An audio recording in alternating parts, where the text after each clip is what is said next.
So இன்றைக்கி நம்ம protein rich food சாப்பிட போகிறோம்.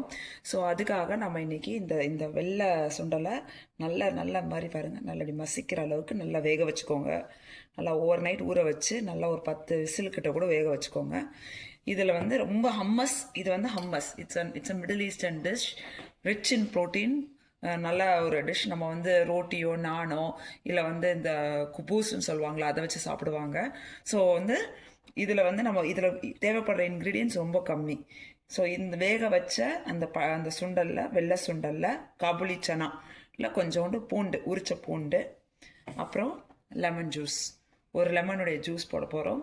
கொஞ்சோண்டு ஆலிவ் ஆயில், சால்ட்டு, தஹினி அப்படின்னா இது வந்து நம்மளுடைய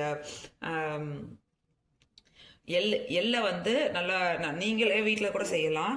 அதாவது எள்ளை ஊற வச்சு நல்லா அரைச்சி பேஸ்ட் மாதிரி அரைச்சி வச்சுக்கிட்டிங்கன்னா எள்ளுடைய பேஸ்ட் தான், எண்ணெய் எள்ளுடைய பேஸ்ட் தான். இது வந்து தஹினின்னு இங்கே தனியாக பாட்டிலாகவே கிடைக்கிது. ஸோ இதை ஹம்மஸில் ஆட் பண்ணால் அது ஒரு டேஸ்ட்டு. அவ்வளோதாங்க. இதை நம்ம அரைக்க போகிறோம்.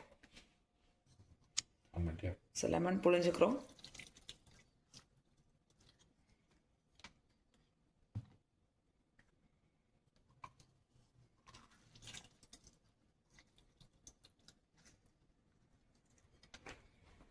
ஸோ இதில் நம்ம என்னென்ன போட்டிருக்கோம்? காபுலி சனா, பூண்டு, லெமன் ஜூஸ், சால்ட். இதை ஃபஸ்ட்டு நம்ம அரைச்சிக்கலாம். அரைச்சிட்டு அதுக்கப்புறம் தான் வந்து நம்ம வந்து தஹினி போட போகிறோம். தஹினி ஃபஸ்ட்டு போடாதீங்க. இதை நல்லா மையாக அரைச்சதுக்கப்புறம் அதை போடுங்க. அப்போ தான் உங்களுக்கு நல்லா க்ரீமாக வரும் டெக்ஸ்டர்.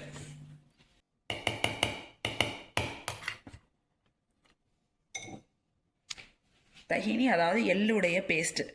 நீங்கள் இது கிடைக்கலன்னா நீங்கள் எள்ளை நல்லா ஊற வச்சு நல்லா அந்த மாதிரி மையாக அரைச்சி எடுத்துக்கோங்க. அவ்வளோதான். அப்புறம் கொஞ்சம் எக்ஸ்ட்ரா வர்ஜின் ஆலிவ் ஆயில் போடுங்க. இல்லைன்னா உங்கள்கிட்ட கோகோனட் ஆயில் இருந்தால் கோகோனட் ஆயில் போடுங்க. எதுவோ இல்லைன்னா நல்லெண்ணெய் கூட போட்டுக்கோங்க. நம்மகிட்ட எது இருக்கோ அதை வச்சு பண்ண வேண்டியதான். நீங்கள் இதான் ஹம்மஸ். நம்ம ஹம்மஸ் ரெடி. இதை நீங்கள் குபூஸோடு சாப்பிடுவாங்க.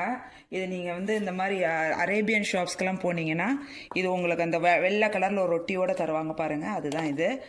அவ்வளோ டேஸ்ட்டாகவும் நல்லாவும் இருக்கும். இதை டிப் மாதிரி யூஸ் பண்ணுவாங்க, ப்ரெட்டோட சாப்பிடுவாங்க, நானோட சாப்பிடுவாங்க, வெறும்னே கூட இதை அப்படியே சாப்பிட்லாம். So it's call hummus. இதுதான் ஹம்மஸ் ரெடி.